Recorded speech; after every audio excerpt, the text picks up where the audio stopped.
New video this morning shows some of the latest American attacks in Iran. The explosions overnight near the port city of Bandar Abbas on the Strait of Hormuz. The 13th straight night of U.S. attacks on Iran. Iran has responded to every American strike, attacking U.S. bases and troops in the Middle East, killing at least 4 soldiers in the past week. New video this morning shows smoke in the distance after Iran fired on American forces in northern Iraq. Iranian media broadcasting images of damage like these, verified by NBC News using European satellite imagery, showing what appear to be American barracks in Kuwait before and after an Iranian attack, with several units destroyed. And now there's a new front in this war that's rattling markets. For 5 months, the U.S. and Iran have battled for control over the Strait of Hormuz, the passageway for 20% of the world's oil and gas. This week, the Houthis in Yemen, an Iranian-backed militia, say they attacked 2 Saudi ships in the Red Sea to the west. 12% of global trade passes through the Red Sea. International oil prices jumped to over $100 a barrel for the first time since May. President Trump vowing retaliation against Iran. We want to get it over with, and we want to do it right, but we have to do what we came to do. Trump was more explicit in an interview with Axios and Israeli media, saying he's considering a massive attack on Iran, bigger than ever before, because Iran hasn't received enough pain yet. He said he's close to making a decision. Arab officials are increasingly frustrated with President Trump's threats, the military escalation, and lack of diplomatic progress, with one official telling NBC News, quote, "We have no clue where this is going," another adding, "It's only getting crazier." Laura? Richard Engel, thank you. Kristen Welker is, of course, the moderator of Meet the Press. She joins us with more on the war and its fallout here at home. Kristen, good morning. Always good to see you. So we heard right there that President Trump is talking about a, quote, massive attack potentially on Iran, even as prominent Republicans in Congress question the war and kind of admonish him to wrap it up. So how is the White House receiving all this criticism? What is the end game here?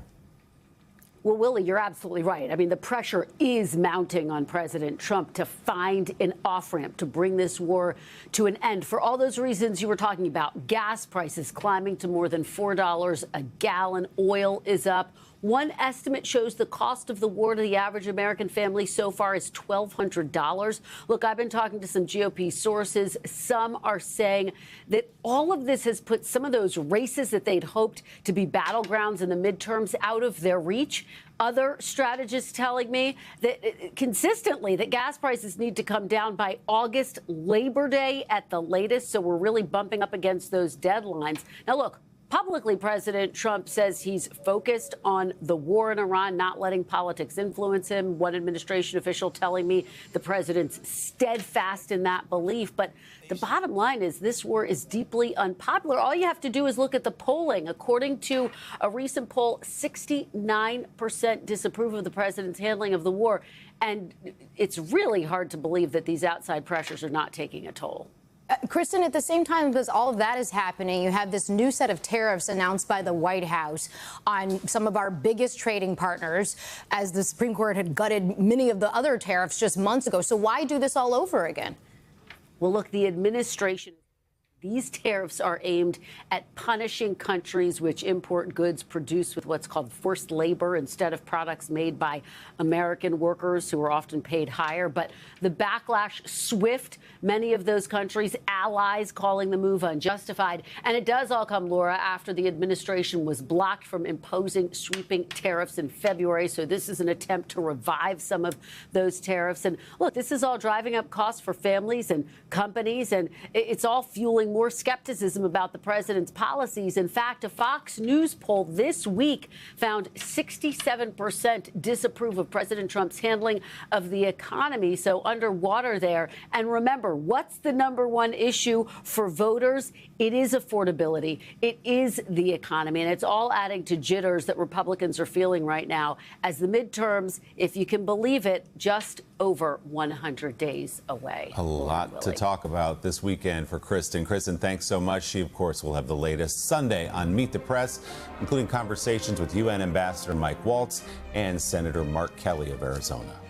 Hey, thanks for watching. And don't forget, you can catch the Today Show every morning on NBC or take Today when you're on the go. Just follow the Today podcast on Apple Podcasts, Spotify, or wherever you listen.